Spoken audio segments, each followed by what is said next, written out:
She did not enter history, sir. She stormed into it, veiled not in linen but in myth, not with armies nor treaties, but with a gaze that bent empires and a silence that made men forget their kingdoms. Before she was legend, she was a girl exiled from her own palace. Her father, trembling under Roman debt, had fled Alexandria with his favorite daughter by his side. And so Cleopatra's first taste of power was not possession, but loss. She grew up not on a throne, but in its shadow. Watching from afar, she learned the language of survival, the way a serpent learns to curl in silence before it strikes. When she returned, she was no longer a child. Egypt was split. Her brother, a puppet of courtiers, wore the crown. Cleopatra, dismissed, banished once more, wandered the deserts with nothing but the echo of her bloodline behind her. But some women do not kneel. They wait. And when the world forgets them, they prepare to remind it. In the heart of a dying empire, Caesar stood triumphant in Alexandria, surrounded by sand and suspicion.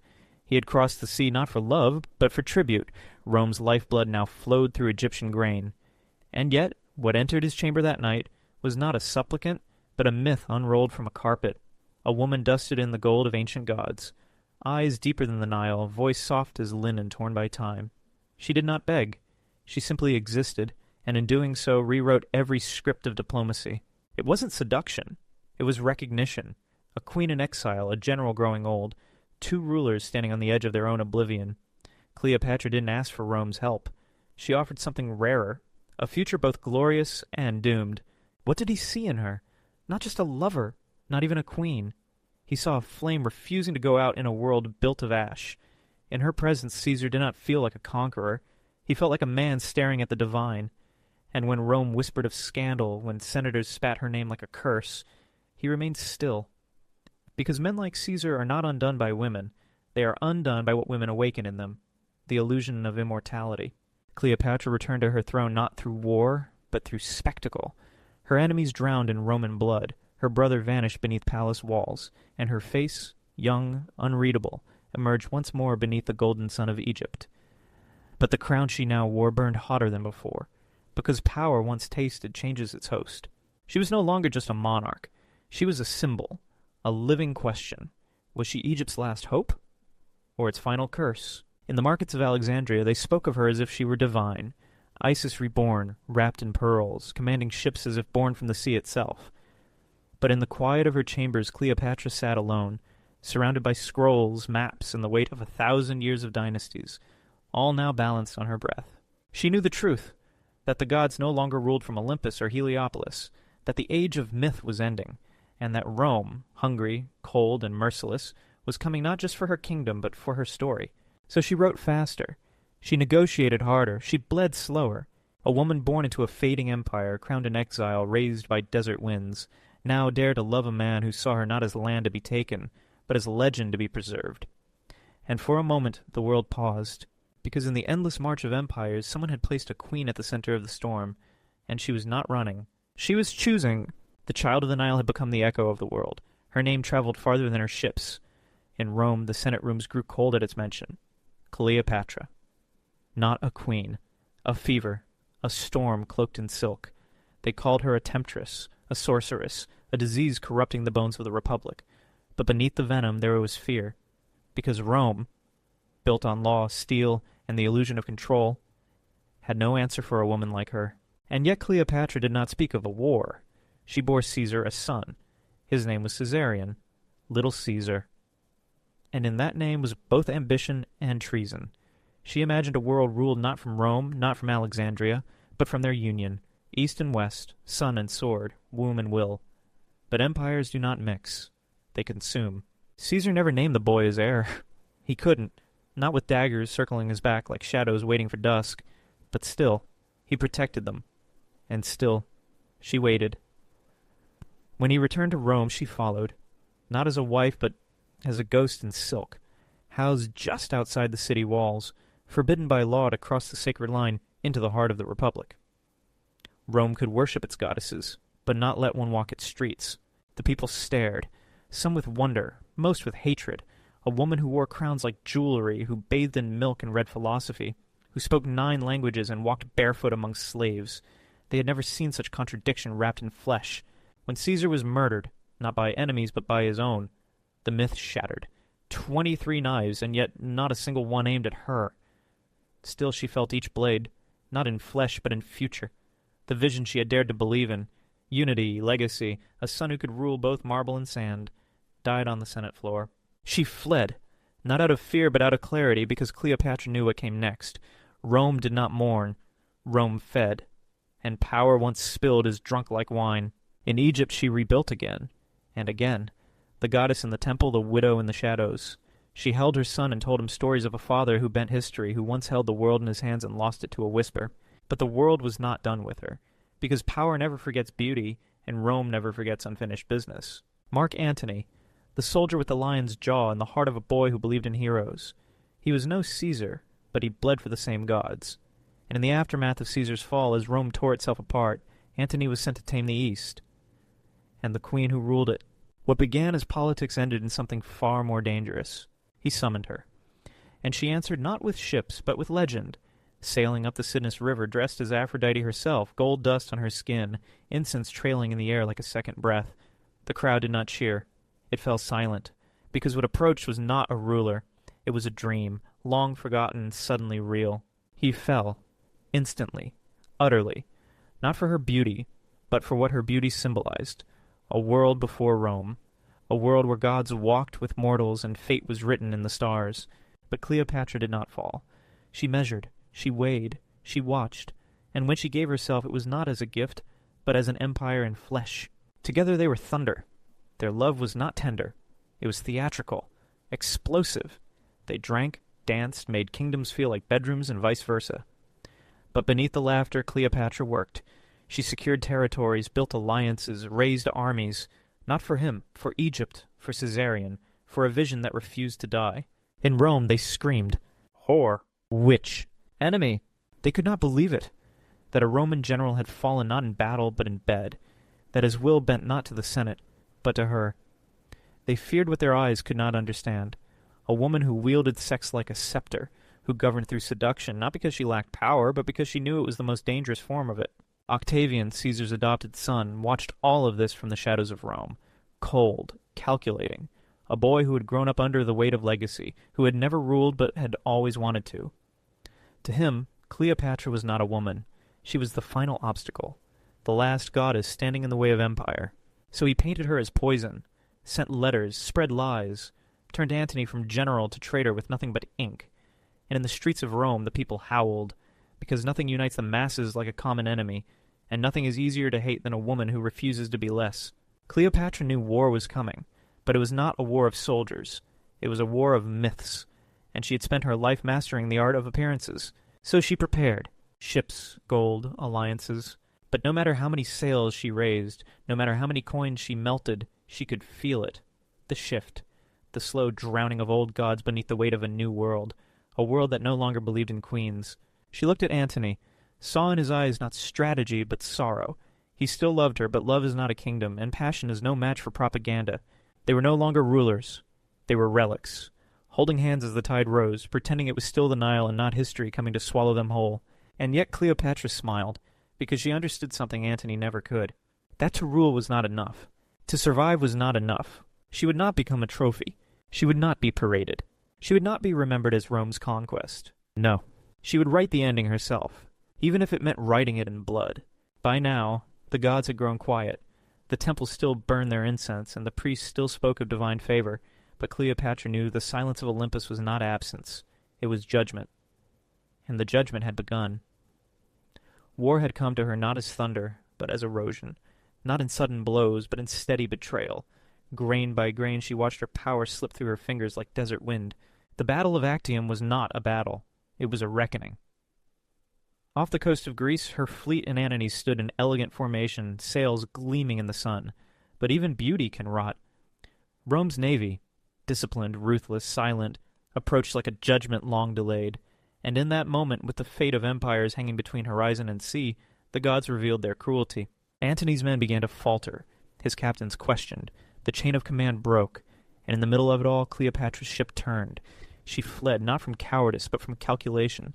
Her navy was burning, her alliances crumbling, and beside her stood a man who had once conquered nations, and now could barely command himself. Antony followed. Of course he did. Not because it was strategic, but because he had long since stopped choosing Rome. He had chosen her, again and again, and in doing so, had lost everything else.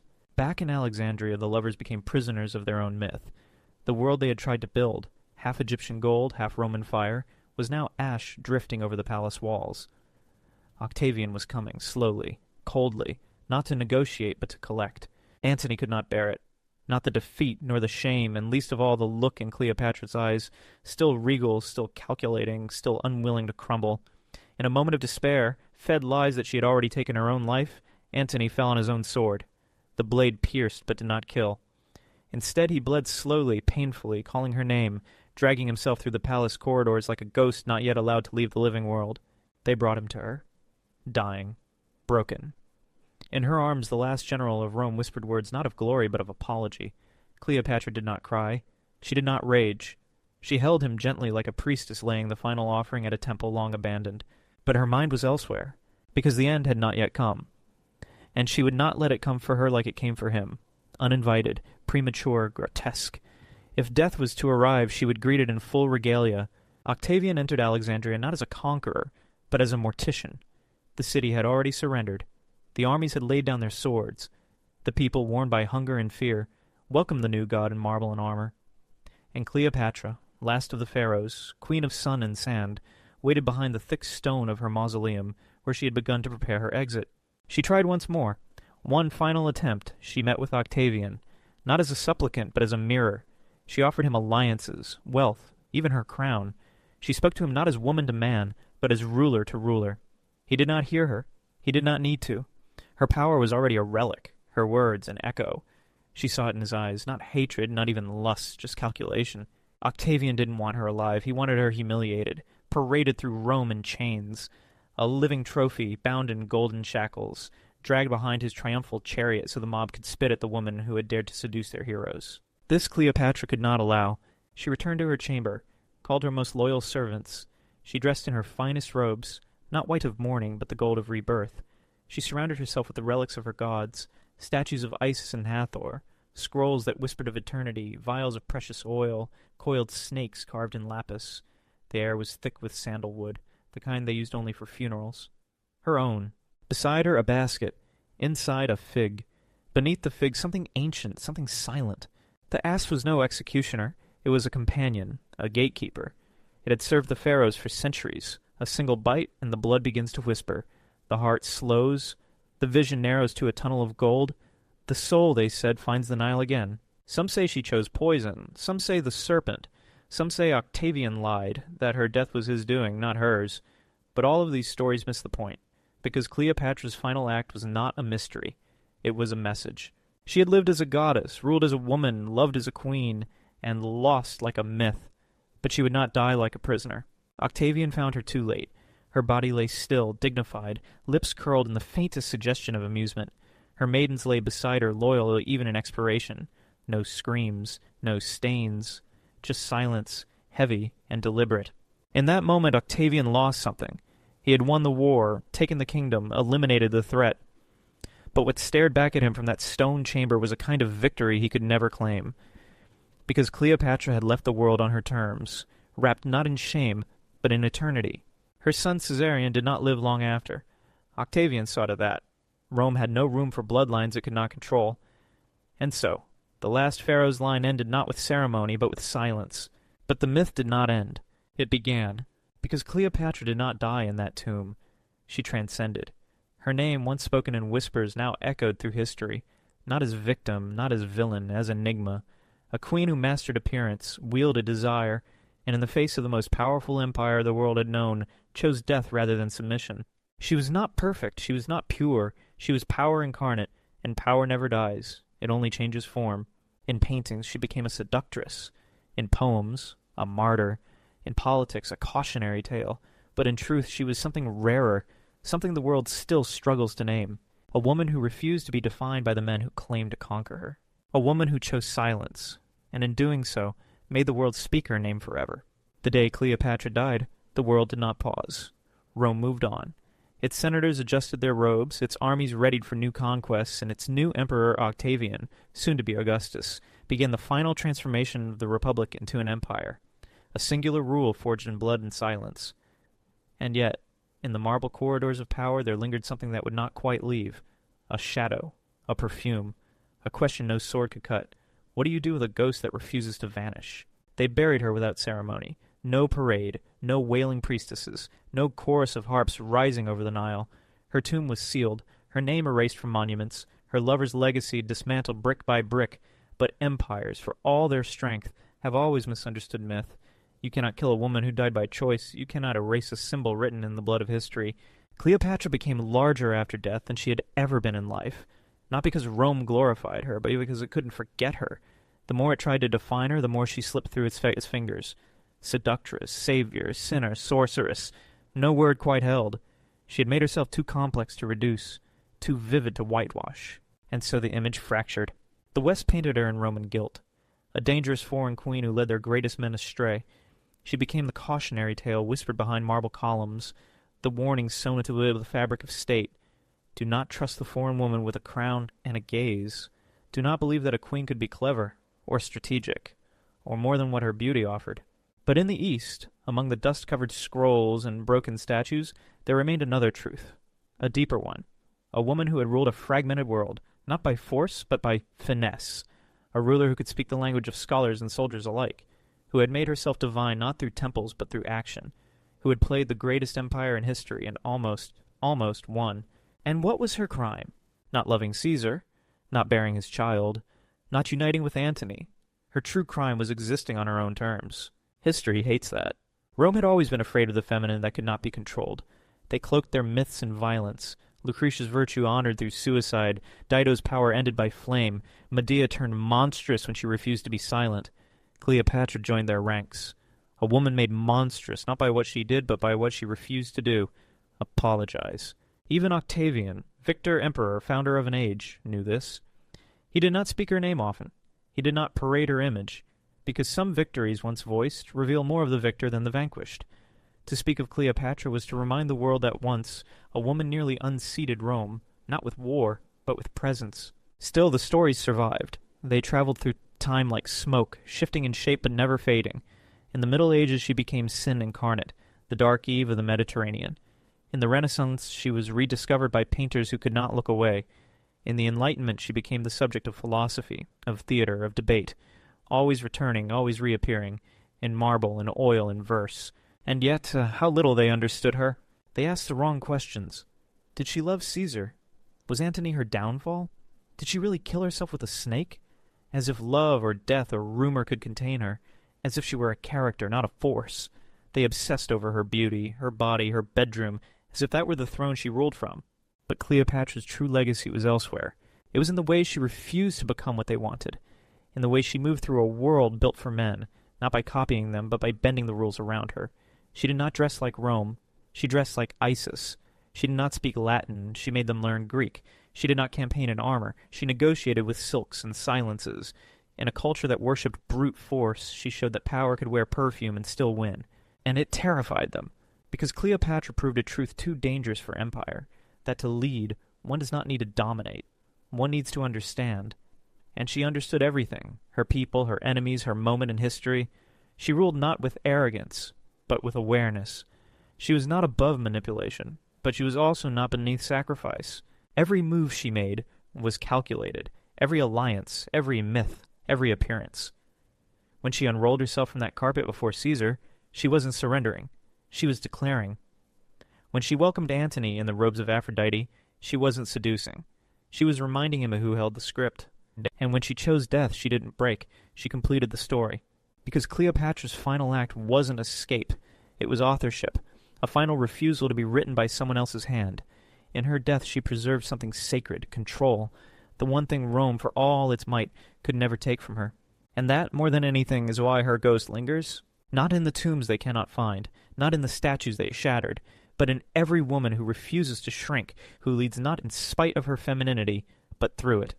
In every ruler who knows the world will not give them power, and so learns to take it without ever raising their voice. Cleopatra was not the end of Egypt. She was its final prophecy, that kingdoms do not die with their walls, they die when they are forgotten. And she did not let Egypt be forgotten. She made it unforgettable, and for that she paid the price. But history, real history, is not a tomb. It is a mirror. And when we look into it, we do not see the past. We see ourselves. We see the fear in Caesar's eyes when she stepped from that carpet. We see the tremble in Antony's hand as he watched her speak. We see Octavian's silence when he found her lifeless body. And we see the question she left behind, still unanswered, still dangerous. What happens when a woman refuses to play the role written for her? Cleopatra answered that question. Not with words, not with war, but with her life. And then, with her death. There is a moment deep in the folds of every civilization when it glimpses itself in the figure of a single person, when all its tensions, contradictions, longings, and fears are reflected back like a cruel, beautiful mirror. Cleopatra was that mirror, not just for Rome, not just for Egypt, but for us. Because she was not merely a queen, she was an idea. And ideas, unlike bodies, don't die. They fracture, they multiply, they hide behind faces and titles and myths, and then they return, reassembled, reshaped, but always familiar. So what did Cleopatra reflect? A woman born into a crumbling empire, surrounded by men who confused power with permanence, trapped between the ancient and the emerging, between sand and marble, between gods and soldiers. She was born into contradiction, and she became its embodiment. She was the last pharaoh of Egypt, but ruled in the tongue of Greece. She descended from divine blood, but had to barter and beg and seduce like a mortal. She was royal, but she bled. She was sacred, but she schemed. In her, the world saw the truth it could not face. That power does not belong to those who claim it, but to those who perform it best. And Cleopatra was performance perfected. Every robe, every gesture, every silence, every glance was crafted like an offering to an audience she could never trust, but always controlled. That was her gift. She turned survival into theater, seduction into diplomacy, intellect into performance. Even her death was staged meticulously. A queen dressed for eternity, resting beside loyal maidens, leaving behind not just a corpse, but a symbol. But let's be honest. Most don't want Cleopatra to be intelligent.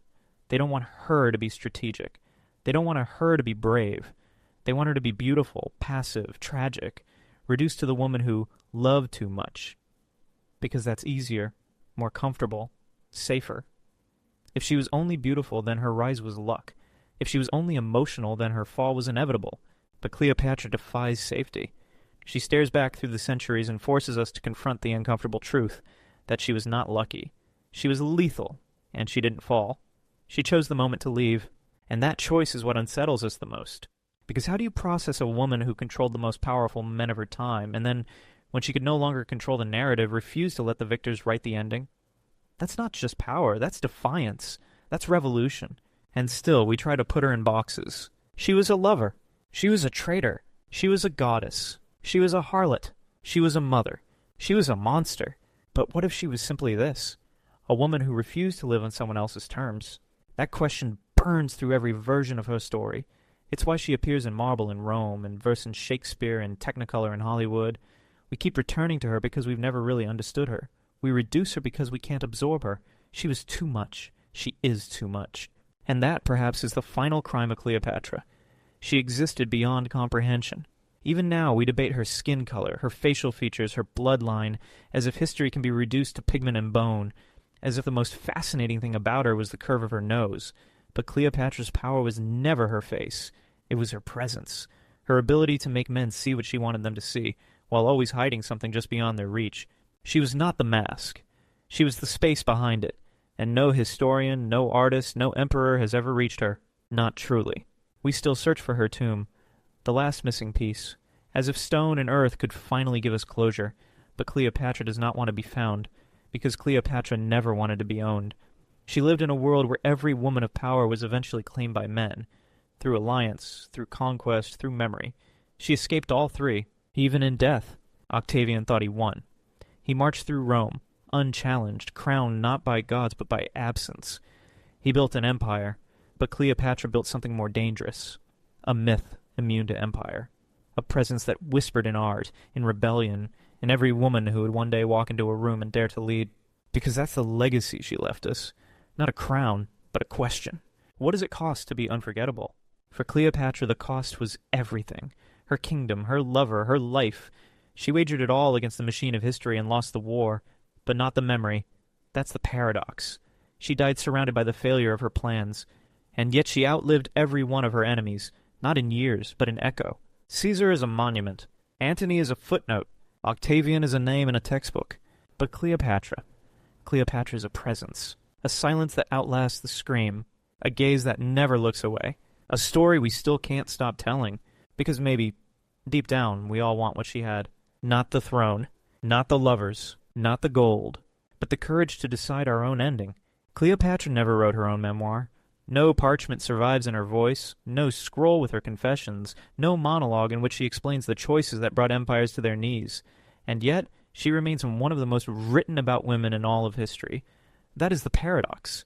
The woman who mastered language left behind only silence. And we, 2,000 years later, are still trying to fill it. What is it we're looking for in her? Redemption. Proof that she was misunderstood? Confirmation that beauty alone cannot shake the world? Or is it something darker?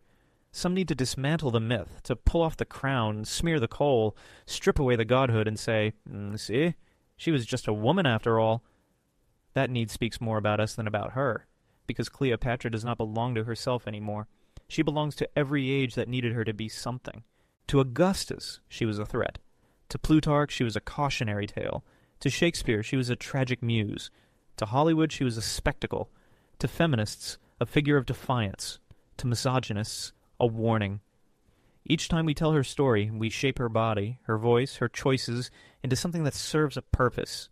But what if her only purpose was to be, not to serve a narrative, not to fit a category, but to exist in contradiction, simultaneously strong and fragile, divine and doomed, manipulative and sincere?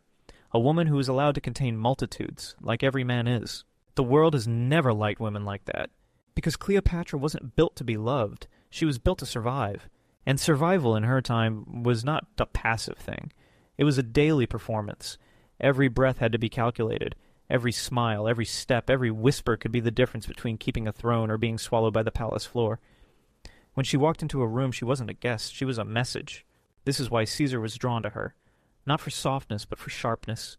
In her he saw not submission, but sovereignty. Not beauty, but brilliance. He did not love her despite her mind. He loved her because of it. Antony, too, was seduced not just by her presence, but by the world she represented. Egypt was everything Rome was not. Sensual, poetic, ancient, unknowable. Cleopatra embodied that contradiction. She wasn't just a lover. She was a civilization wearing perfume. And still, we reduce her. Even now, the most common image of Cleopatra is one of seduction. The gaze, the lips, the coiled serpent. But what if the most dangerous thing she ever did had nothing to do with love? What if her true rebellion wasn't in whom she bedded, but in how she ruled? A woman, fluent in politics, commanding armies, running an economy, negotiating with generals, building libraries, translating treaties. This was her real power. And for that, she had to be erased. Because the world remembers men through their victories, but it remembers women through their defeats. And Cleopatra's final moments, written not by her but by her enemies, became her prison, a queen who chose death rather than humiliation. And yet, somehow, even that became twisted. They called it weakness, vanity, a melodrama. But Cleopatra's suicide was not an escape. It was a rejection. She rejected Octavian's triumph, rejected the leash they wanted to place around her neck, rejected the narrative they had written in advance, the one where she would be dragged through Rome in chains, paraded like loot, a foreign whore led like an animal behind a conquering hero. She refused, and that refusal became her immortality. Because now, every time you hear her name, there's a pause, a flicker, a question. Not just about her, about you. What does it mean to hold power in a world that wants you small? What does it cost to be seen fully and not flinch? What happens when a woman refuses to be anyone's symbol even while becoming one? Cleopatra's legacy isn't buried in a tomb. It's walking beside us, breathing through every woman who dares to take up space, every outsider who enters the halls of power, every person who refuses to wear the mask designed for them. She did not leave behind an empire. She left behind a blueprint for those who come after, for those who are told they are too much, too proud, too sexual, too political, too loud, too intelligent, too complicated. Cleopatra was all of those things, and she made the world remember her anyway. Not because she was perfect, but because she was never afraid to be whole. So let them argue about how she died. Let them guess where her bones lie. Let them rewrite her with every century. None of it matters. Because Cleopatra is not history. She is a mirror, and the moment you look into her eyes, through the stone, through the myth, through the layers of propaganda and poetry, you don't just see a queen. You see yourself, and you're left with one question. Will you live on someone else's terms? Or will you, like her, dare to choose your own ending?